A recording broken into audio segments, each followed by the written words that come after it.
And Alan, a lot of people I don't think know this about you because you're such a brilliant head when it comes to what you preach and teach about in your space, and you're always diving in and bringing people closer to truth. But talk to me a little bit about your loins and your coming to Christ moment, where you were once an atheist, but then all of a sudden you heard something that made you want to turn to Christ. So share with our audience about that. I think it's a very powerful story that needs to be heard on our show. Well, you guys got a thumbs up. You got a comment if you want to hear that. If you want to hear a God story, like a crazy God story. The other day I had some people in my home. They were doing some work in our house. We had an issue, like, there's always issues in your home, and you got to bring in workers. And they came into my office, and this is my office here, and they're looking around like, what do you do? And what is this? And how did you get into this? I said, okay, I'll tell you, but are you ready for a God story? Are you ready for like a crazy, radical God kind of story? So I want to ask your viewers that. Y'all ready for you ready for a crazy God kind of story? Because I was an atheist. Yeah, there's the intrigue. There's the interest I was looking for. I was an atheist. I had been in jail twice by the time I was 17 years of age. And I never wanted anything to do with church. I had come to the place where I felt like I had looked into all of the religions.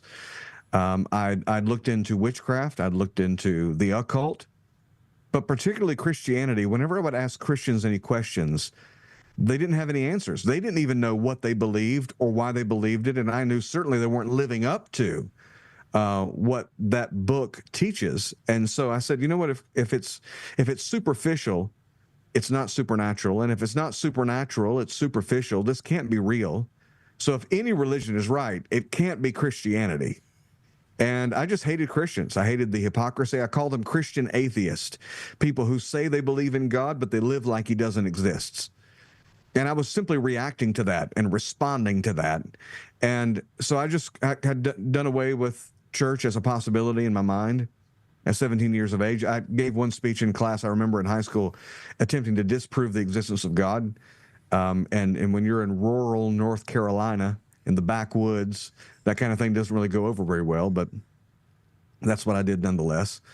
And one night, a friend invited me to church. Imagine that. Still today, the number one way to win people to Jesus is not some kind of marketing campaign. It's for the average attender, the average person, just to go and talk to people. And then, of course, invite them to church. Inviting them to church is not evangelism, but it's certainly a doorway to evangelism. Mm-hmm. And I said, no, I don't want anything to do with that. I'm not going to your church. And he said, but there's going to be a special choir there. Now, he's playing to my interests because I've always loved all forms of music, all kinds of music. Wouldn't matter what kind it is. If it's good, I enjoyed it. And I said, really? Tell me about this. So he told me a little bit about them. And so I said, okay, I'll go with you on one condition. We're going to sit in the back, because I don't want to be in one of these weird churches and not be able to get out of there as quickly as possible. So we went to the church service, and you interrupt me, by the way, if I get too lost into the story. I'm loving it. All right, keep going, man. Dive right in. Got the floor. So we go to this church service, and instead of sitting in the back, I don't know how this happened, we somehow got on the second row, center, next to the aisle. And this is a Pentecostal church. Now, I had been in Methodist churches. I'd been in Baptist churches. I'd been in probably charismatic light churches. They're basically Baptists who lift their hands. I've been in those kinds of churches whenever Easter lilies or Christmas poinsettias were decorating the hallways. Those were the only times I was ever really in a church building. But I'd never been in a Pentecostal church. And they went to praying for people, and you never believe this. When they would pray for them, they would fall down. Like people would fall down on the ground. And the first one that hit the ground, the first body that hit the floor, what is going on? Where is the exit, or where do they want one? Because I'm about to create a doorway out of this place. I just knew they were going to start bringing out snakes, Kool-Aid. I don't know. And they're jabbering in some unknown language. I thought, okay, this is too much.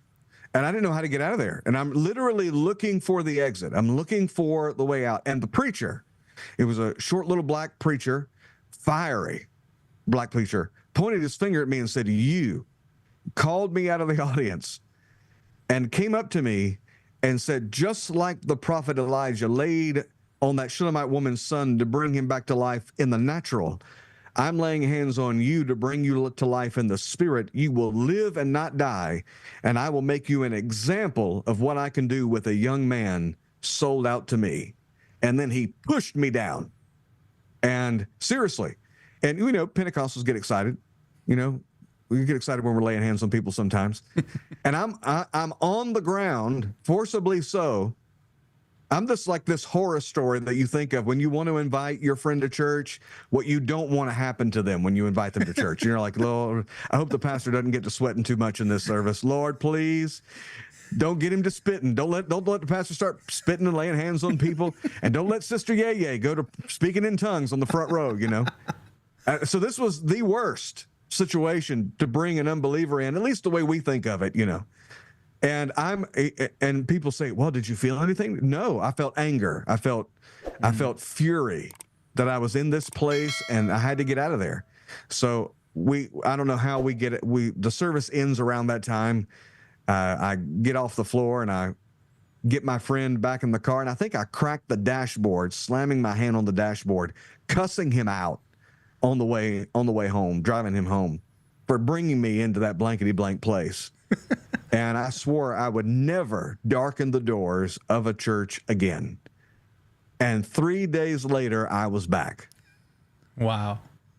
Something was happening. You want me to keep going, or you got any questions as we're going through this? Why'd you go back? What were you feeling like? What were those 3 days like? I think it's interesting it's 3 days too when you think about, you know, Jesus, of course, you know, and Jonah and all those other examples that involve the number 3. I never made that connection. That's interesting. Yeah.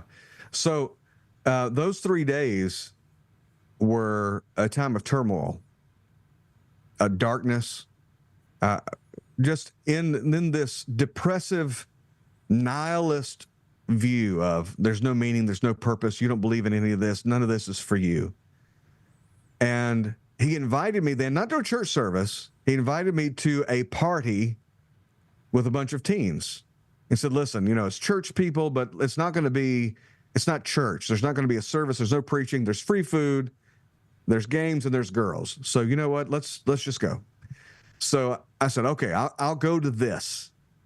And I remember walking through the doorway of that event that night, 3 days later, and I could barely hold my head up. I was so depressed, so overcome. It was like a dark cloud was over my life. Thinking these thoughts just hammering in my brain. You don't believe in any of this. This isn't for you. You'll never attend church. You need to get out of here. Stay away from these people. Just these kinds of thoughts just bombarding my mind, so much so that even with all the partying that was going on and all the games that were being played, and you can imagine what a room filled with teenagers playing foosball and partying sounds like. It's deafening. It's hard to hear yourself think. I went over into a corner and I sat down in that corner just like, what am I doing? And then all of a sudden, it was like I was sucked underwater. The atmosphere changed to the point that, you know, the reason why I say underwater or in a tunnel is because of how the sound had changed. I was over there in the corner with my head down, just kind of keeping to myself, thinking to myself.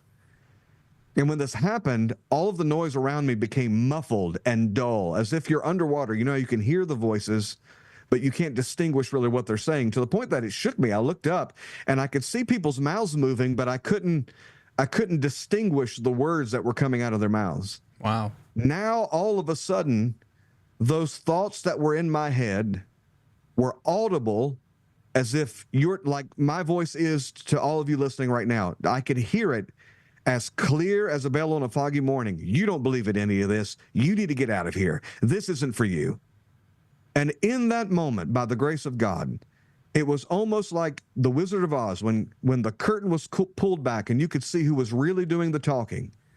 God pulled the curtain back. I thought that I was having all of these brilliant thoughts against Christianity. I thought that I was the one who was determining and deciding my destiny. And I realized in that moment that there were thoughts in my mind that did not come from me. That there were thoughts that came from an evil, demonic origin. And I could tell, the Lord showed me how that voice sounded. You don't believe in any of this. How demonic it was and how weak it was. And let me tell you something, first of all, as a professed atheist at the time, it doesn't take a genius to know that if Satan is real, God is real. and recognizing the weakness of that voice, as if it was hanging on with just by the fingernails, just last-ditch effort to hang on to me. I realized that I'd been living in a lie. I'd been bound up and didn't even know it. And I realized that Satan was real, that Jesus was real, and I didn't know how to pray. I didn't know anything about the Bible, didn't know anything about Christianity. I didn't know anything. I just knew I'd been bound and deceived by evil powers, Satan, and I didn't want that anymore. So I said to myself, Satan, you can't have me anymore. Jesus, I'm all yours. And the moment I said that, a weight lifted off of my shoulders, and I broke. I just broke. There were bondages on me. There were weights. There were chains on me I didn't know I was bound by until I said that within my heart. And I felt like I had to tell everybody in that room. I made them turn off the music. I made everybody stop and look at, and I got everyone's attention. My friend is freaking out because he's never seen me this way, emotional like this. I mean, it's an ugly cry that I'm just, and no one's talking to me. No one were praying for me or ministered to me or whatever. Although I'm sure I got there through prayer and through ministry and through the seed of the word that was sown. Just over by myself, this happens. And I did not know that the Bible says, with the heart you believe, but with the mouth confession is made to salvation. And yet I felt compelled that I had to tell everybody there.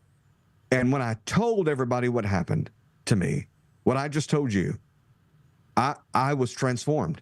Instantly, I became a new creature. I was, in the purest definition, born again by the Spirit of God.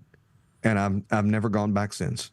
Thank you so much for supporting our YouTube channel. If you like this video, make sure you subscribe and smash that like button.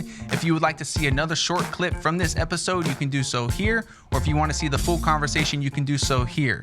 And make sure you subscribe on Patreon if you'd like to partner with us. You can do that, the link in the description of this video. Thank you so much, and we'll see you on the next one.